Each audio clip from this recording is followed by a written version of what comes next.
everyone. Good evening. How are you on this Friday, July, what is it, 24th?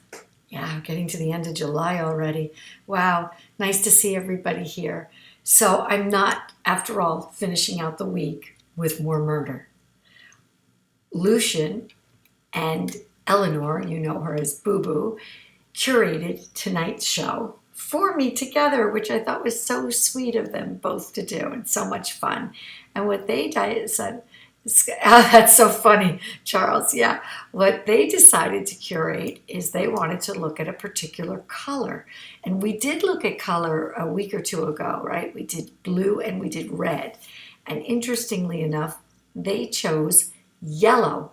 Hi, Boo Boo. So this is curated by Eleanor and Lucian, maybe the youngest curators we have known, which is really it's an amazing skill. So I'm so happy that we got to do this together today. So let me show you some of the pieces that they chose. One of the first pieces that Eleanor chose, because it's one of her favorites, is Mondrian's Broadway Boogie Woogie. Yeah, and yellow plays a huge part in this piece. And I often think it plays such a huge part in this juxtaposed to the red and blue. And I think we may have looked at this when we looked at both red and blue, right? So yeah, here it is in this, which I love. This is really a phenomenal piece when you think about Mondrian looking at the grid of Manhattan. Kip, how are you? So good to see you. Hi, Kip. Let me give you a special hi on the feed. Yay. When you think about the grid of Manhattan and you think about walking down the streets and such, but then you take that grid and you think about that grid as this rhythm, which it is. New York has this tremendous rhythm in everything. Yeah, jazz, right? It's got a rhythm about it. Even when it's slowed down, there's a rhythm. But certainly the grid keeps you in a particular step. I notice immediately once I'm off the grid, once I'm below 14th Street, how my step changes, how my rhythm changes, how everything just kind of changes. Yeah, Charles, that's a great observation. It reminds you of a quilt. I never thought of it that way. I love that. I love that. It reminds me of Pac-Man too. Yeah, definitely. More, yes, Kip. Sorry we didn't see you this week. Yeah, it's so great to have you here though. It reminds me of the Pac-Man game. Remember the Pac-Man game? But it's also very happy, this yellow, this happiness that comes from this yellow that's being used. And we had a week of emotional art. So to end like this, it is quieter during the pandemic. Right now, Charles, it's so quiet. Well, let me say this. It's very, very quiet for New York City, but probably for any other city in the world, it's not quiet, right? So for us, yes, there's a quietness about it. There's no question. But being out in the park, there's still life happening. I'm getting my dress all wrong here. There's life happening. There's no question. But it is quieter. And it's also, oh, that's so funny, Arlene. Yeah. It's also the summer. What we don't see are tourists. That's what makes it so quiet. Kind of used to New Yorkers coming and going in the summer, go out of the city in the weekends, go to the beaches, wherever you're going, country houses, whatever. There's so many great places to go in the Hudson Valley, in the Hamptons, Long Island, New Jersey, Connecticut, great day trips or weekend trips. But what's interesting is that with the lack of tourists, that's what makes it feel different. And museums not being open, because one of the best times to go to the museum is in the summer. So we looked at the goldfinch yesterday, and I'm mindful that he's yellow. So that was kind of the nice transition to today's look at yellow. And I'm going to read a little bit about yellow. But before I do that, she understood yellow. Frida understood yellow. And I found a painting that I've never seen before. Yeah. No, Boo Boo, I am not going anywhere tomorrow, and I'm going to tell you why. Because tomorrow is going to be 89 degrees and Sunday is going to be 96. And I have been so busy during the week that the weekends right now in the summer have been a really great time for me to do all the work that I'm not able to get done during the week, which is considerable. So I turn on my music and I sit and I get a lot of work done. I really do enjoy staying in on the weekends. In the first painting, looks like the light comes from within. Yeah, with the bird that we saw again yesterday. Sorry, everybody, excuse me. Traffic is back on 3rd Avenue and 2nd Avenue. Yeah, Arlene, I've been at Bryant Park this week and last week, and traffic is definitely back. And Lower 5th Avenue, definitely back. Yeah, New York.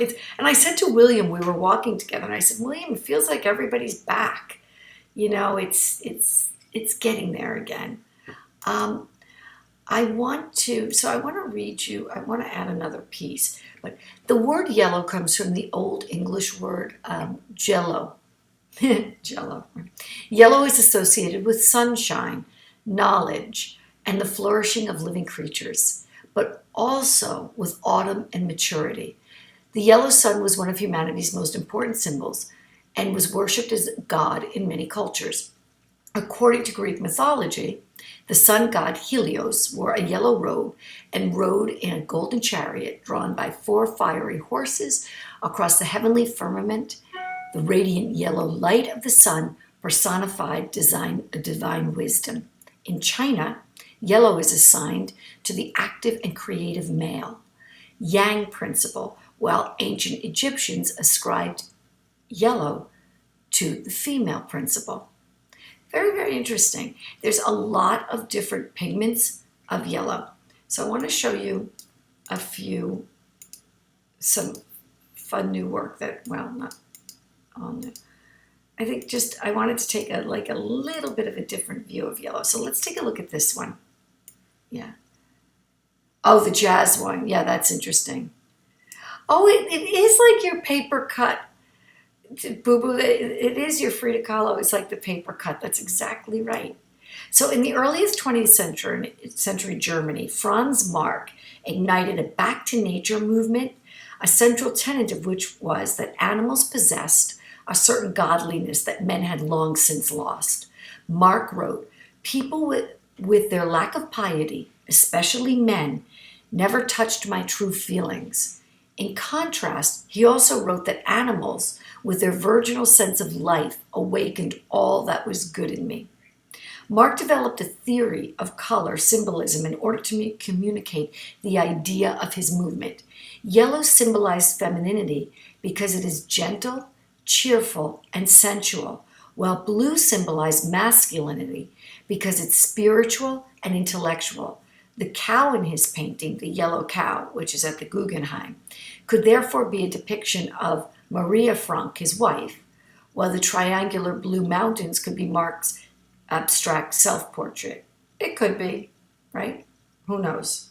But I think that's interesting. For over a century, it was believed that the commonly used Indian yellow pigment was created from the urine of cattle in India that were fed only mango leaves and water. Allegedly, the dried urine was collected and formed in balls of pigment. There's no concrete evidence to suggest that cow urine was the true origin of Indian yellow pigment. Today, a synthetic Indian yellow hue is manufactured using a combination of nickel, Hansa yellow, and a burnt orange. Yeah. Hey, Beatrice! How are you? So good to see you here. Beatrice uses beautiful yellow in her paintings, and so much of Beatrice's paintings are about indigenous symbols and indigenous peoples and such. Yeah, so great to see you. Yeah, we're getting to Van Gogh. Don't worry, Charles. So great to see you. Yeah, I love this cow painting. So let's take a look. Now, you guys, I want to show you this. Here, let's go to the Van Gogh. Look at this piece in yellow. Quinces, lemons, pears, and grapes. It's a wonderful Van Gogh painting, a little obscure. Yeah, Mark's work is great, isn't it, Kip? Yeah, I have it. I don't really show it that much. I need to. I need to show it more. Now this is yellow squared, right? This is yellow happening a lot. Van Gogh, you really just goes yellow on top of yellow here, which is really fascinating. There's very little high contrast, but yeah, really interesting. Let me see what we want to say about him. Van Gogh is known for using multiple vibrant colors, such as blue, right? A lot of blue, due to his experimental and innovative style. He used yellow most of all. And we could see that in a lot of his paintings, the Yellow House, the Starry Night, all of them. But I think the lesser known painting of Quince's Pears, Lemons, and Grapes shows the artist's skill in the utilization of color theory. It was painted with almost exclusively one shade of yellow, but still creates a coherent still life. Yeah. Who else is there? Hey, so good to see Beatrice. All our old friends are coming back. Okay, you guys, I had not seen this piece before. Is there anybody who's seen this piece before? Why have I not seen this piece before? Why did it take my young students, Lucian and Eleanor, for me to see this painting? Yeah, they're a big lift, right? Yeah, there's a lot of brushwork, you're right, creating those textures in Van Gogh. Look at this Matisse, the cat with the red fish. Love it. Love it. Love the cat, right? Poor fish. Love the use of yellow on that cat. And again, when that yellow gets juxtaposed against the reds and the blues, it's really just phenomenal. I was really, yeah, very playful. It's such a sweet painting. I had to look about 4 times because I was like, no, this can't be. This can't be. Why haven't I seen it? Yeah, you did see it before today, Boo Boo. You picked it out. You curated this. And then, meow. Oh, you know what? I don't remember the date on it. Charles, I should have put it. Sorry. Now, this is called Harmony in Red, but my mother's here. Hi, Mom. How are you? You're not getting any sound? I'm not sure why. Continue to watch. Don't worry. Everybody translate it for my mother. I'll say hi to her here. Hi, Mom. So glad you... what I love about this, and although it's harmony in red, and yeah, there's tremendous amounts of red in this, the popping of the yellow, it, as Charles had said before, that uplifting, that feeling of being uplifted with that yellow. There's just such a beautiful feeling about it. I really love it. And I thought, and I was teaching the kids to curate today, and one of the things that I wanted them to understand is, we're going to come up with a theme, but why do we want to, what do we want to leave people with on this Friday night before we start the weekend? We want to leave them with a feeling. I don't want to leave them with murder. Although now as I transition to this one, you're going to laugh. Okay. I probably should have started with this, but has there been ever a yellow used besides Andres Serrano's piece? But look at the yellow Christ. There have been many names for crucifixion scenes. The crucified Christ, so many different names, right? Same like with the Madonna. But oh my God, the yellow Christ. It's just, and Gauguin, his women, right? It's as if the crucified Christ, in the background is Jerusalem, but in the foreground we have a Tahitian island. Yeah, and talk about the use of color. The use of color. I'm going to tell my mom it's all about color tonight. Yeah, and so I just think I don't want to call it uplifting, but in a way I do. Yeah. Yeah, I guess it is an underwear, Boo Boo. It's kind of like the shroud. Not the shroud, but he's covered there. Yeah, the white stands out. Yeah, definitely. There was one other piece I want to try to add because I think it's very important to this. Let me see if I can add it. I didn't have it before, but I really like it because if I could get it, really when you think about yellow, you have to talk about Turner, right?